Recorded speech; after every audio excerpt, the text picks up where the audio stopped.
Hello, Flat Earth researchers, debaters, and debunkers. Ah, if it isn't Mr. P. Huckett Word. It's been a while, and I'm assuming that's how his name is pronounced, but only because if I say it properly, then the algorithm will come and eat me alive. Anyway, I have always wondered about this little bit that he does when he says, "Hello, Flat Earth researchers, debaters, and debunkers."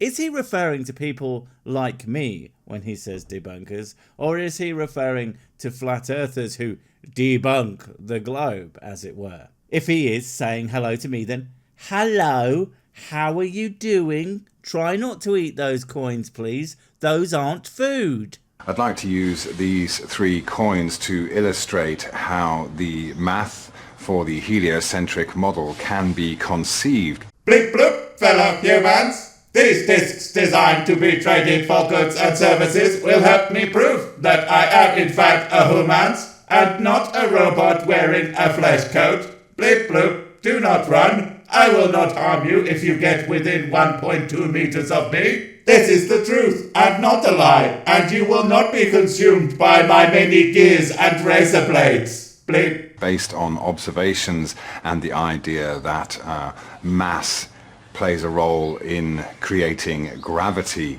I'm not sure how coins are going to do that, seeing as they aren't, planets. Do you think they have the same properties because planets are kind of circles and coins are circles, so they must be the same? God, I hope not, but I wouldn't put it past you. I really don't hold out much hope for the bizarrest things that I can think of being immediately beaten by someone else who isn't even trying to come up with the silliest ideas possible. But that does not necessarily mean it's true, and it's perfectly acceptable to think outside of that when we understand how the math can be manipulated to bring about desired results. Well, here's the thing about results that have been manipulated. If they aren't actually the real results, then A, someone else doing the same experiment is going to get different results, and B, anyone trying to make predictions based on your results is going to make predictions that likely won't work, and even if they do, it will be a fluke. However, if you do your tests and take down all the data properly and don't make any mistakes and don't just change things to fit in whatever it is you want to get, the next person is likely to get the exact same results. You know what we call that? Science. Yeah, basically. Well done. Have a cookie and a pat on the head. Who's a good dog? I mean, humans. Shouldn't really get those two confused. I mean, I like dogs. Science has always been about creating or arriving at one single formula or equation to describe the universe and how it all works. No, not really. Sure, the idea of a theory of everything is something that people will bandy about from time to time. But science in general is just a methodology to try and figure out what things are and why they do whatever it is that they do. And humans, in their limited capacity, have come up with many ways to describe different things.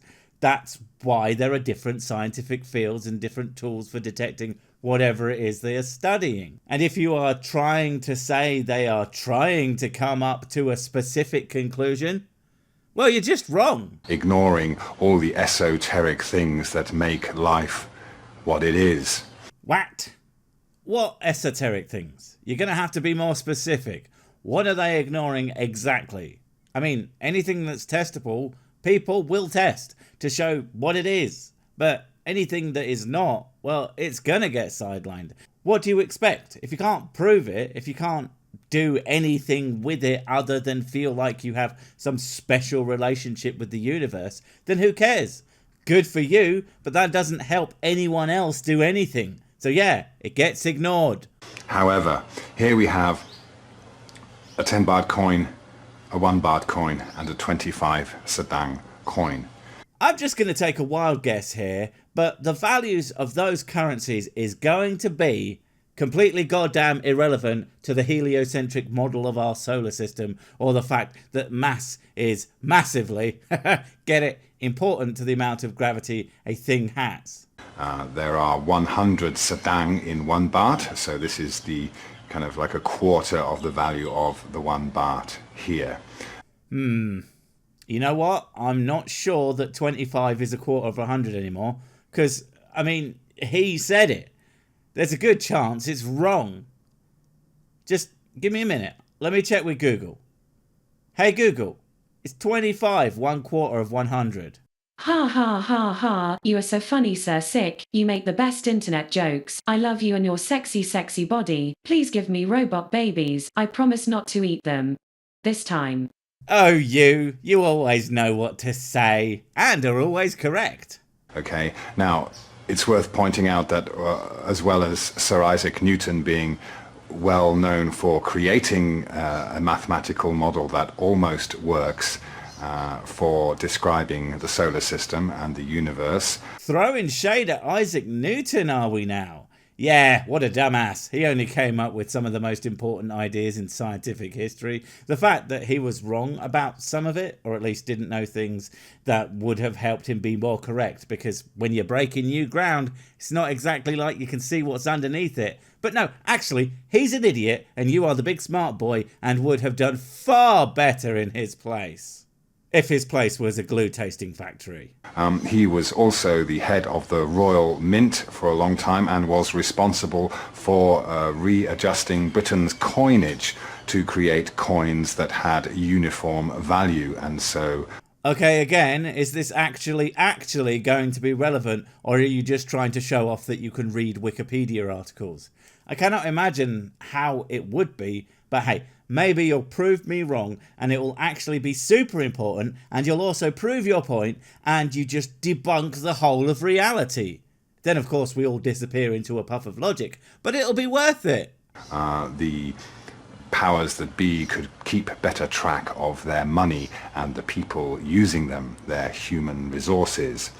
The evil government / powers that be / Illuminati conspired to make sure that money had specific value. Those bastards!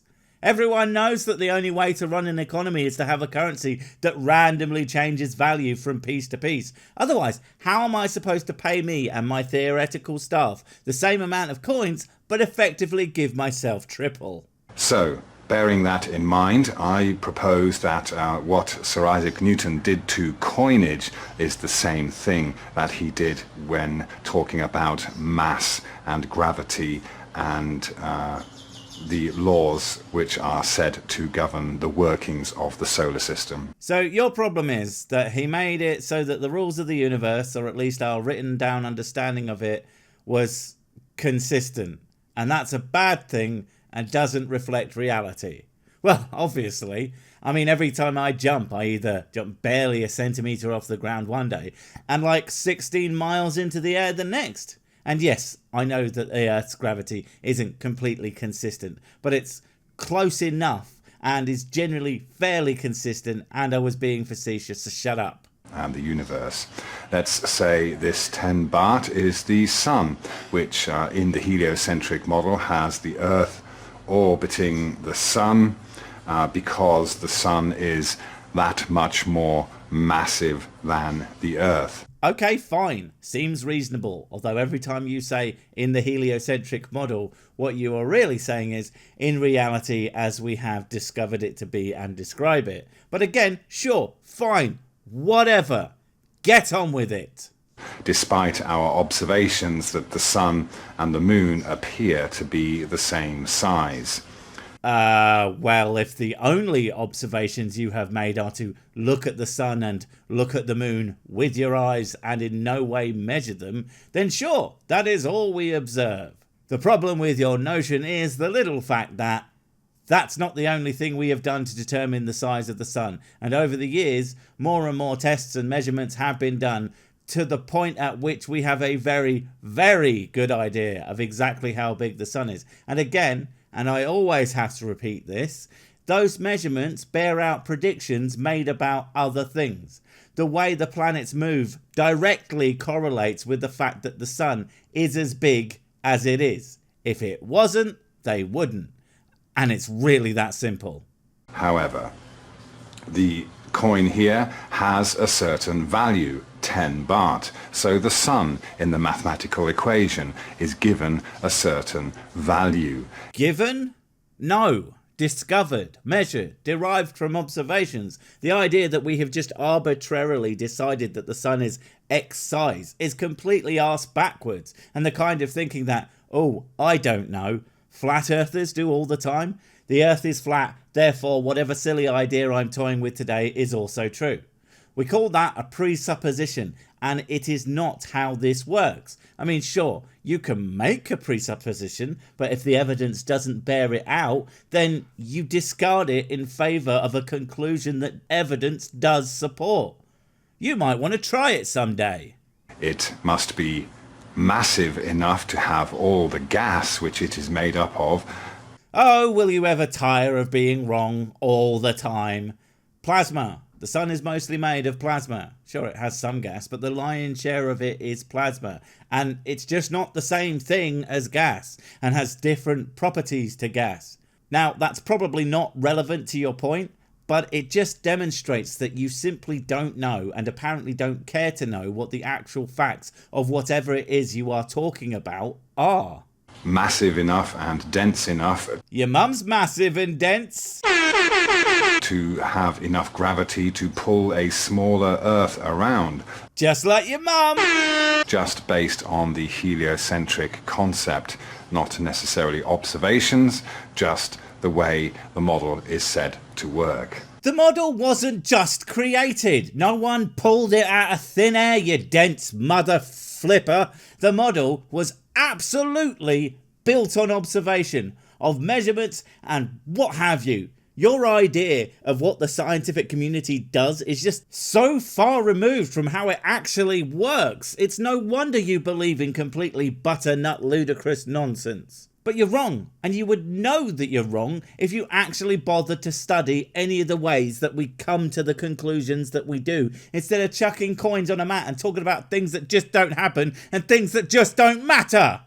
And so what we have here is coins that have been given a face value, 10 baht, 1 baht, 25 sadang. It is not necessarily, although it might have been in the old days, to have the value of a coin relative to the coin's weight or mass. Yes, we get it. You think that the measurement of the sun we have is arbitrary.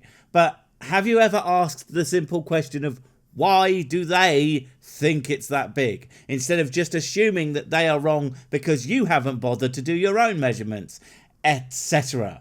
No, of course you haven't, because actually knowing what the science says would prove you wrong, and being wrong is what stupid people do, isn't it?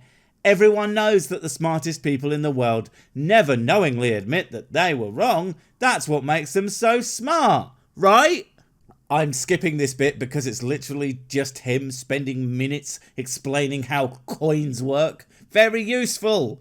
And when we have the sun having to be massive, we then can plug in equations which make it massive enough and far away enough to appear as small as the moon. It is purely mathematical concepts which are plugged in by giving the Earth and the Sun certain values. No, they do have those values. The equations are derived from them. It simply wouldn't work the other way round. I feel like I'm repeating myself ad nauseum. I am, aren't I? Well, it's his fault for being the big dumb and not accepting that he has no idea what he's talking about. Even though we have no idea of the real mass of the Earth, or the mass of the Sun, or the mass of the Moon, for that matter.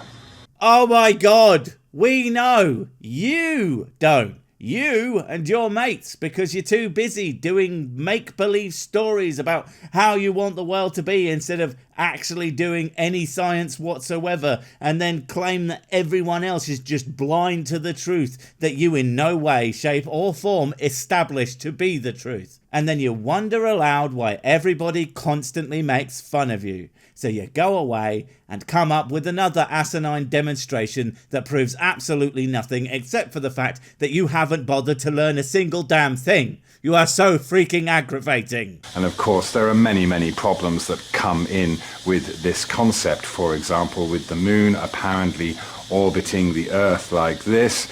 What happens when the moon gets around here? How come it's not pulled in by the sun when it's closer to the sun? Oh, you're so f***ing stupid. The moon, right, is orbiting the sun too, you colossal buffoon. Why would it suddenly start zooming towards it? Hint, it wouldn't. And it's actually doing exactly what we would expect from it with the model that we have because it's based on reality. Apparently the Earth manages to cling on to the moon in its orbit even though it is going around that way. There are other things to think about that are complete fallacies with the heliocentric model. It is completely staggering to me that anyone would come to the internet, the place of forever, and tout such a bunch of BS that they had come up with as fact and accuse everyone else of being the dumb and just making oneself look this absolutely incompetent at every single turn. But here you are.